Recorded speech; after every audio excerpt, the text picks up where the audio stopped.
Hello mga sir, yung customer ko nakaraang araw, bumalik dito ngayon. So, sinabi niya sa akin na bigla na lang daw nagkaganito yung display ng cellphone niya. So, tinanong ko kung anong ginawa niya. Ang sabi naman ng ating customer ay pinatong lang daw sa drawer, nagkaganyan na. Pero nung binuksan natin, ayan, tumambad sa atin yung mga marka ng tubig. At kinausap ko kagad ng marahan yung ating customer na sabi ko, "Sir, yung cellphone nyo po ay nabasa." Sabay pukol ko ng bato sa ulo niya. Pak. Pero buti na lang at hindi pa tuluyang nasira yung LCD. At kaya pang remedyohin. Kaya siyempre, kahit papano, pinagbigyan pa natin yung customer natin kahit sinungaling. So, napakadali lang naman kasing ayusin ng mga ganyan mga sir. Hindi pa naman kasi talaga totally sira na yung ganong klase ng LCD. Mayroon lang part sa LCD na kailangan natin palitan. So, itong mga tinatanggal natin, yan lang yung mga na-damage. Hindi po yung buong LCD.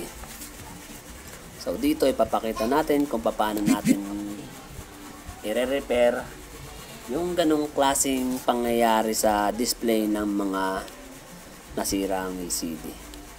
So, wag nyo po kagad papapalitan ng buo pagka ganun. Magmatigas po kayo.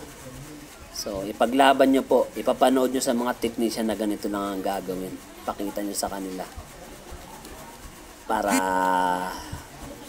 sila ay sundin din nila yung mga ginagawa natin. So dito gumamit din tayo pala ng hot air, no? Sinet lang natin sa mahinang apoy. Siset lang sa 400. Tapos yung hangin kahit ano lang, kahit sagad mo na lang. Pwede na yun.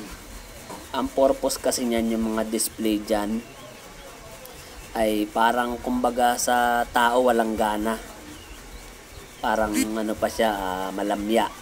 So dito iniinitan natin siya ng 400 degrees para magkaroon ng sigla yung display.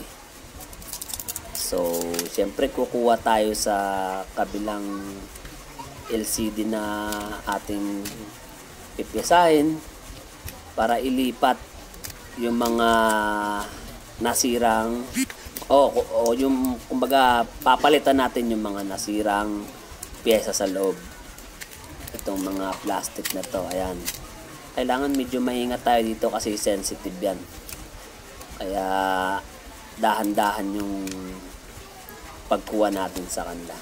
So yan yung part na papalitan natin. So ayan. Napakadali lang naman. Kailangan lang ng konting ingat. So dito, okay, papatong natin ng paganyan. Okay. Siguraduhin nyo lang na pantay. At pag pantay niya, pwede nyo nang isarado. So, yun. Ayan. Pwede na natin subukan ulit. Check natin. In 3, 2, 1, bang! Magic! Okay na yung cellphone. So, yung customer natin ay magpapagaling na lang ng bukol niya sa ulo.